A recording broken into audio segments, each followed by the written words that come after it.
Thank you so much to Thrive Outdoor Fitness and In-Home Personal Training for sponsoring today's video.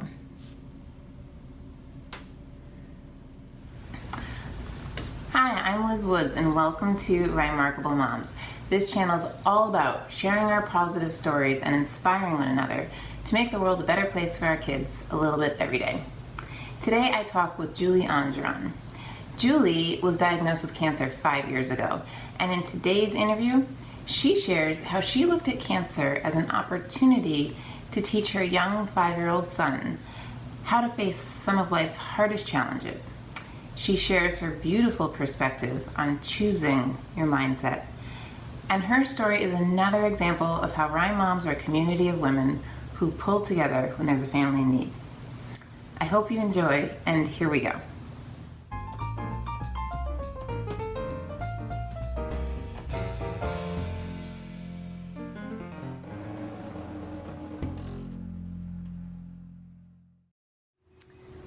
Hi guys, I'm here today with Julie. Julie is the mom of a 10-year-old son, and she's here today to share about her family's experience after being diagnosed with cancer 5 years ago. Thank you so much for being here, Julie. Thanks for having me, Liz. So Julie, can you share with us a little bit about the day you were diagnosed? Yeah, that was, it's hard to forget.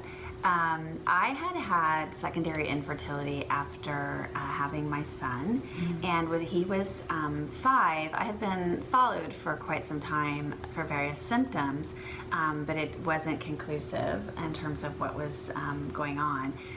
But on the day that I received the results of my last biopsy, I was at Playland with my son Michael, who was 5. I had taken him out of Ryemarkable camp. It was the summer to do a special outing to Playland together, and we were riding rides, and we had just won a bunch of games, and we were counting our tickets, and we were gonna go find some prizes, and my cell phone rang, and normally I wouldn't answer it, but it was my doctor, and you know how that is, you can't really get a hold of your doctor.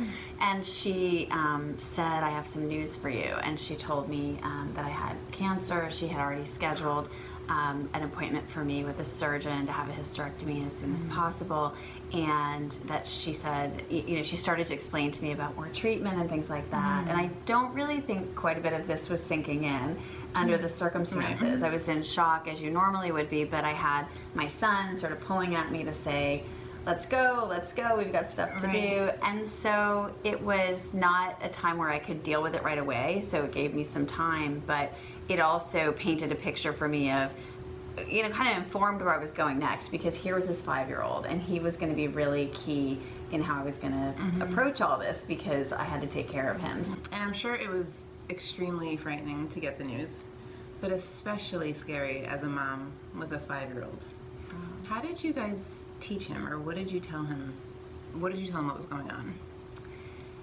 Well, at the beginning, that was sort of the question, what do you tell Michael? And we reached out because we knew this was not an area that we could make a decision on. We weren't sure what to do. And so at Memorial Sloan Kettering, they're family therapists, and we sat down with her and said, you know, here's what we think we're going to tell him. And she said, I'd like to offer you a different approach. And she's very kind and said, you know, this experience is an opportunity for you as parents and as a family to say, what do you do when it's tough? What do you do when your family faces a challenge? And it's your opportunity to set the stage that says we are honest with each other. We don't sugarcoat, we tell the truth. But we are careful in how we explain things as to not alarm a child and things like that. So we got a book that helped explain some of the things that would happen when someone was going through cancer and cancer treatment. We had to kind of update him on his knowledge of anatomy and explain to him, you know, what part of mommy's body was going to have surgery and going to have treatment. We also worked to check in with him because I wasn't always sure how he was doing. And while we had the teachers at school watching out for him and I had extra help at the time, I wanted to know, you know, was he worried or was he scared? I'm sure while you were going through treatment, you had the mindset of taking one day at a time. Were there little things that you did every day to help you get through the hard times? Yeah, I think that mindset didn't come totally naturally. With the shock of a diagnosis, I think initially I did have to sort of talk myself down to that one step at a time. Don't get ahead of yourself on what's going to happen. So that was really the first thing that I had to do. I was someone who normally practiced yoga several times a week, and I knew that keeping myself healthy and taking care of myself was going to be important during this journey. But after surgery, I couldn't go to yoga classes and I couldn't do certain activities physically. So I asked my yoga teacher to come to my house and do some restorative yoga and some breathing that would kind of keep my nervous system in check, because there's a lot of anxiety around cancer. So I wanted to do that. I also had been what I would call like a poor student of mindfulness for many years, but meditation was part of my life. And I also looked at diet because the various surgeries and treatments were wreaking havoc on my digestive system, and it was sometimes difficult to eat certain foods.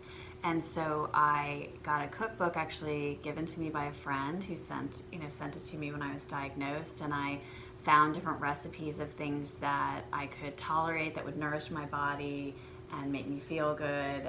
And I really enjoyed the sense of control, I guess, I had by choosing recipes, by going and finding the ingredients and preparing foods that were going to help me. When I was 8 years old, my own sister was diagnosed with cancer, and it's really impacted the way I look at life. I'm grateful for every day. I'm thankful for little things. How has the experience of having cancer impacted the way you approach life? Yeah, I think the first thing is I recognized through this experience the value of something that my mother told me growing up, which is that you can choose your mindset, you can choose happiness, even in difficult situations. It wasn't something that I think I really internalized. I'm not sure that I bought my mother's philosophy on that. I was probably more of a glass is half empty in terms of my thinking instinctually about situations when they were negative. But in this case, I tried it. I tried it on, this idea of choosing my mindset. And so in painful situations and in the difficulty, I tried to find things that were new and interesting and that made me happy or made me reflect. And so at the time, Sloan Kettering, which is now in West Harrison, really conveniently located, at the time was all the way across the county, near Terrytown, and I had to drive across the county, and I had friends do that with me each day that I had to go for treatment. So I cherished that time that I had with them. It was fall about this time of year, and so the leaves were turning. And now even to this day, as I drive across 287, I think I notice the leaves in a way that I maybe wouldn't have ever noticed driving across the county, and I reflect, how grateful I am. I found a coffee shop in Terrytown that remains to be my favorite coffee shop, pretty much in Westchester, that I would stop at each time I left treatment. I would stop at the coffee shop, and it became a ritual. I had great conversations with my husband on the long days where I was having chemotherapy the whole day.